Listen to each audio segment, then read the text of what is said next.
राम को 14 बरस का वनवास। भैया, आपको सुनाई नहीं दिया लोगों का विलाप? लक्ष्मण, यही लिखा है मेरे भाग्य में। पर क्या हम यही सोचकर हाथ पे हाथ रखकर चुप बैठे रहें और कुछ न करें? ये तलवार क्या ये केवल दिखावे के लिए एक आभूषण है?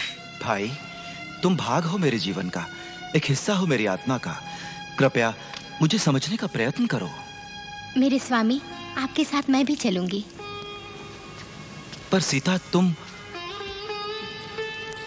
जैसे पति का धर्म है, स्त्री का भी वही है। जो भाग्य आपका है वो मेरा भी है। ये सच है। एक आत्मा है तो उसका भाग्य भी एक ही होगा। तो भैया, मैं भी आप दोनों के साथ चलूंगा। धन्यवाद।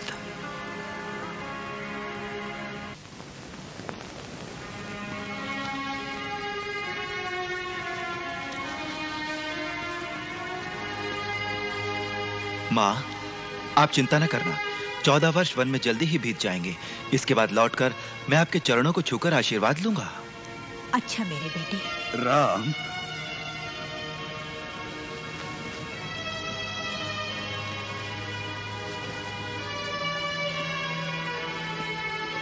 राम, दोष क्यों नहीं देते तुम मुझे?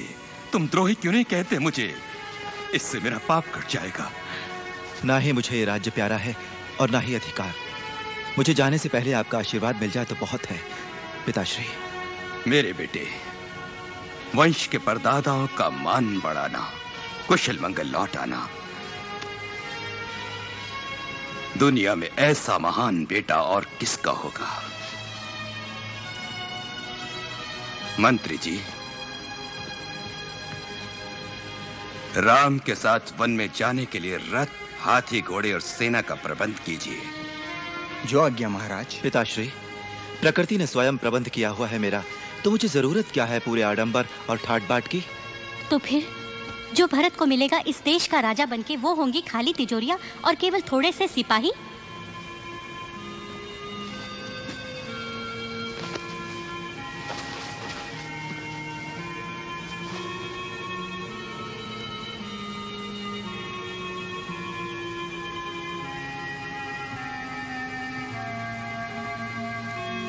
माता, आप आशीर्वाद दीजिए अपने बेटे को।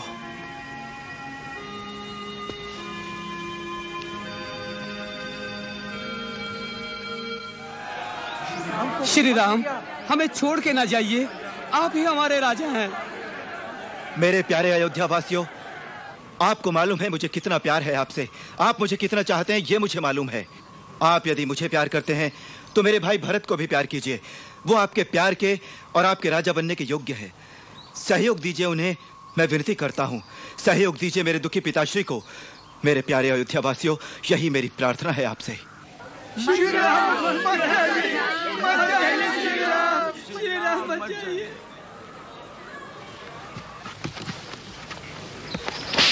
रघुकुल नीति सदा चली आई, प्राण जाए पर वचन न जाई।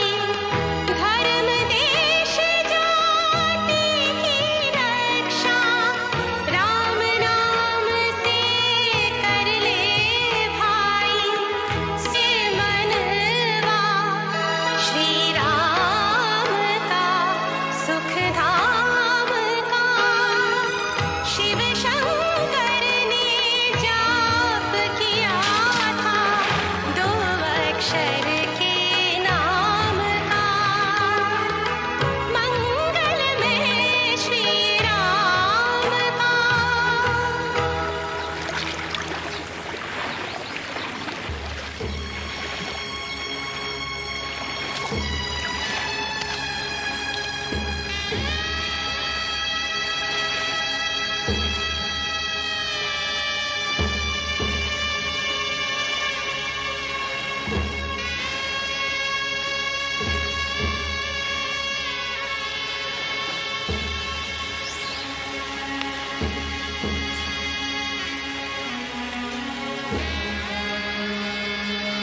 राम,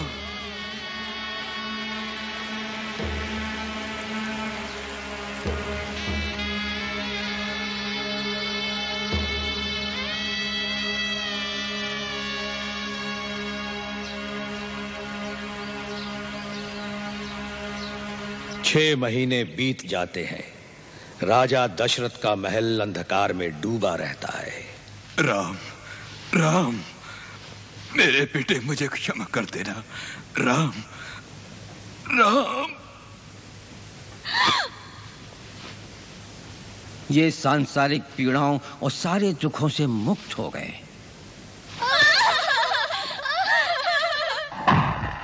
कैकेयी के बेटे भरत अपने नाना से मिलने कैकेयी गए हुए थे।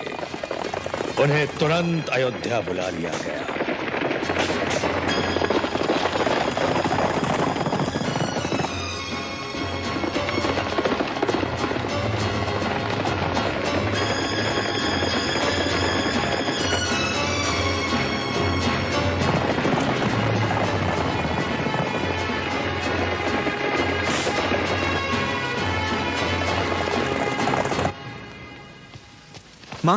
माँ, ये सब क्या है? ये कैसे हुआ? बेटे भरत, बहुत अच्छा हुआ आ गए तुम। बताओ माँ, जो हुआ सच है वो? पिताजी का स्वर्गवास हो गया? हे भगवान, यानी सच है ये बात? हाँ, पर हमारे लिए ढेर सारी खुशियाँ छोड़ गए बेटे। कौन सी खुशियाँ?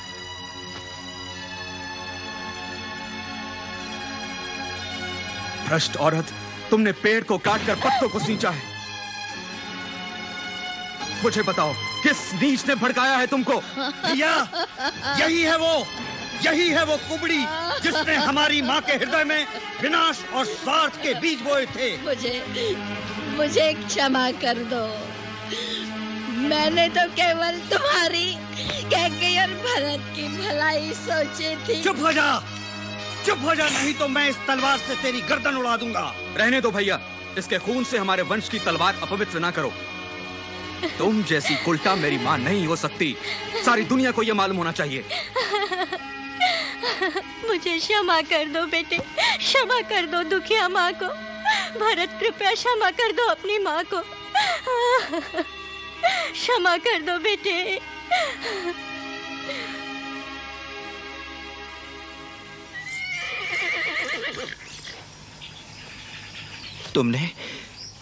तुमने क्या कहा मेरे भाई?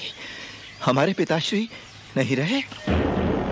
हाँ भैया, स्वर्ग को सुधार गए हैं पिताश्री।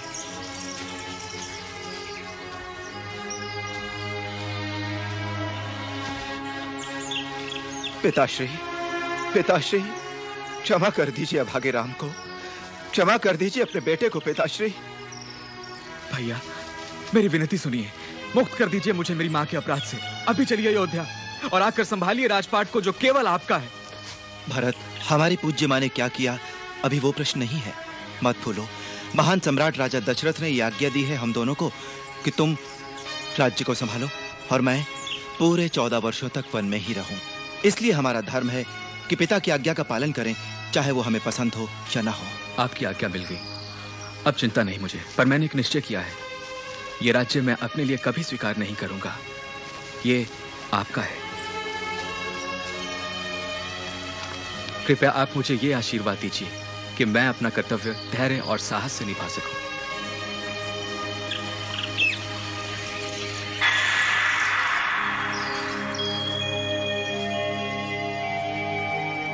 अब मैं राज्य संभालूंगा अगले 14 वर्षों तक, परंतु आपके लौटने तक ही। भरत, मेरे भाई। भैया, श्री राम अमर रहे, भारत अमर रहे।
हमारे मुख्यमंत्री ने इस समय यहाँ पर आने का कष्ट किस कारणवश किया?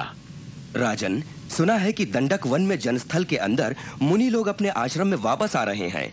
इस बार वो लोग बहुत खुश दिखाई पड़ रहे हैं। उनकी इस खुशी का कारण है अयोध्या नगर के महाराज कुमार राम। ओह, तो वो राम अत्यंत सुंदर है ना? लेकिन हमने तो सुना है कि राम डरपोक है। उसे तो देश के बाहर कर दिया, वो भी उसी के लोगों ने।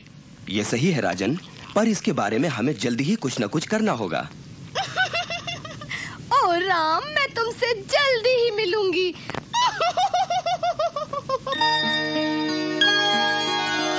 पंचवटी मन भावन उपवन, पंचवटी मन भावन उपवन, जिस उपवन में मन को मोहे, श्री रघुवर की चितवन, मोहक चितवन, सुंदर चितवन।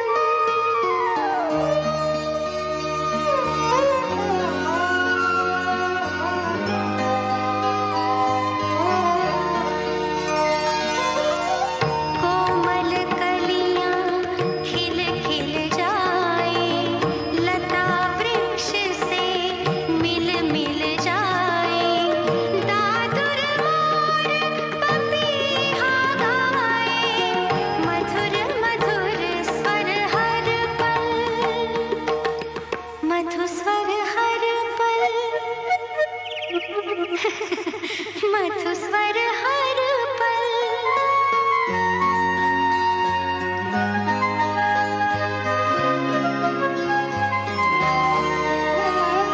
टूट गए पिंजरे के बंधन, मुक्त हुए पंछी के गुंजन, टूट गए पिंजरे के बंधन, मुक्त हुए पंछी के गुंजन, मोहक मंद सुगंध पवन से महक रहा है मधुबन, प्यारा मधुबन, मेरा मधुबन।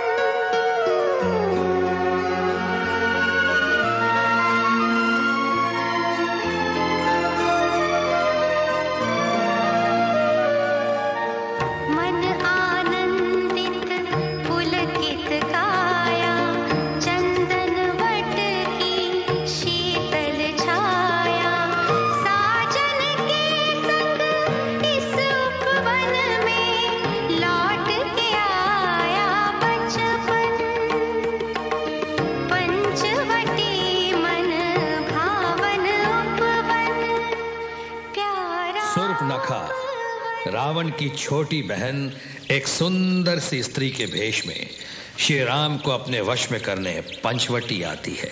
मेरा नाम शूर्पणखा है।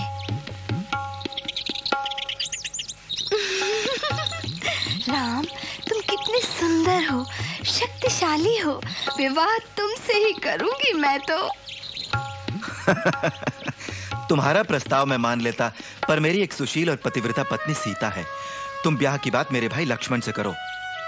वो भी बड़ा बलवान है, बड़ा सुंदर है। है तो वो भी सुंदर। मैं तो केवल तुम्हारा हित सोचता हूँ। मेरी क्या बिसात है भैया के सामने।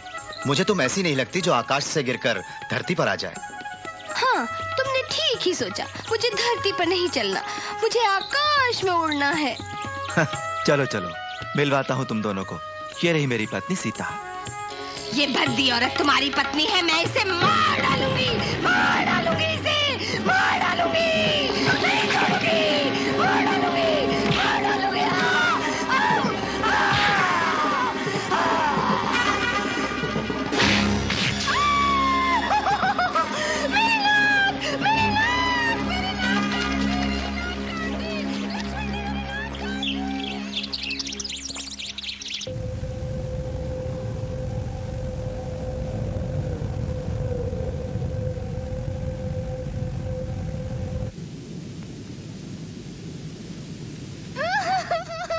क्या हुआ बहन?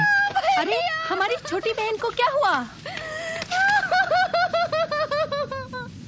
राम, तुम्हारा कहना है वो अयोध्या का दुर्बल कुमार था जिसने ये काम किया? बोलो।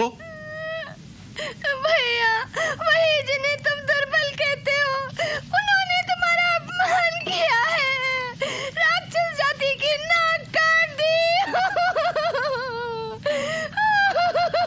तुम घबराना नहीं बहन, अभी उन केचुओं के टुकड़े करवा के मैं गिद्धों के सामने फेंकवा दूंगा।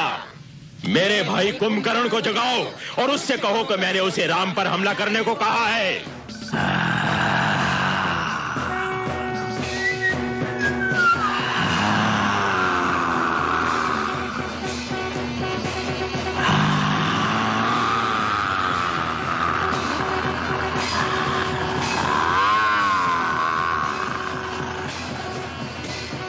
जिसका मुझे डर था वही हुआ राजन। आपके भाई कुंभकर्ण अगले 6 महीने तक नहीं जागेंगे। मेरा वश चलता तो मैं सीता की सुंदरता उजाड़ देती। क्या इतनी खूबसूरत है वो? संसार में ऐसी कोई भी स्त्री नहीं जो सीता से ज्यादा सुंदर हो।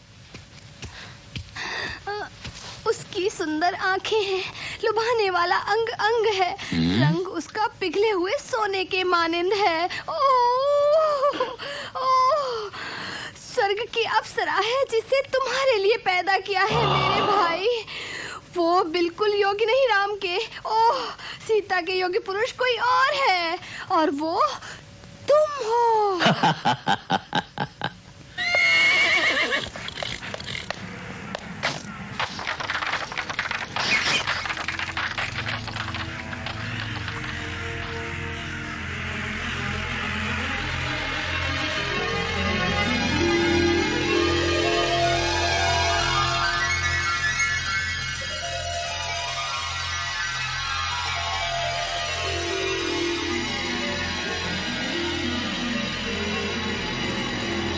रावण अपने मामा मारीच के साथ सीता हरण के लिए निकल पड़ा। तो मारीच, अब हम रूप धारण करें? हाँ, यही हमारी चाल थी।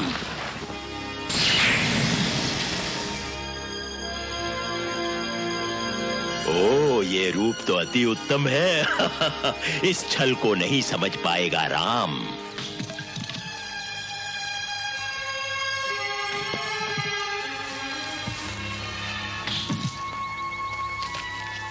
ओ, सुंदर, अति सुंदर।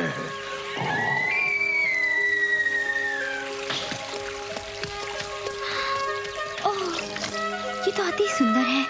ये सच्चा है ना? कोई सपना तो नहीं है? स्वामी, मेरे लिए इस हिरन को नहीं पकड़ेंगे? इतना सुंदर हिरन तो मैंने आज तक नहीं देखा। तुम्हारे लिए पकड़ूंगा। लक्ष्मण, सीता का ध्यान रखना।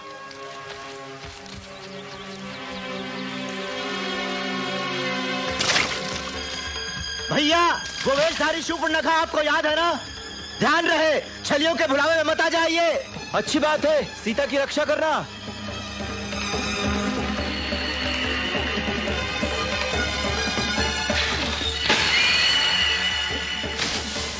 ओह, तो ये राक्षस है जो मृग बनकर छलने आया है।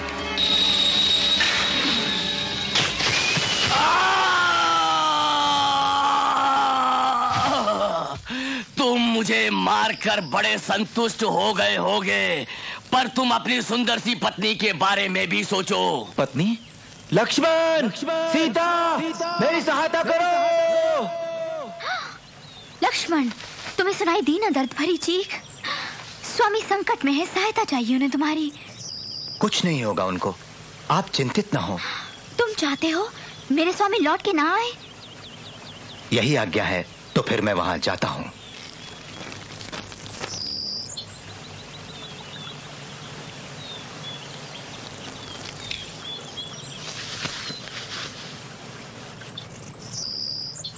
सीता मैया, इस रेखा के बाहर न जाइए। मुझे विश्वास है इस रेखा के अंदर आप सुरक्षित रहेंगी।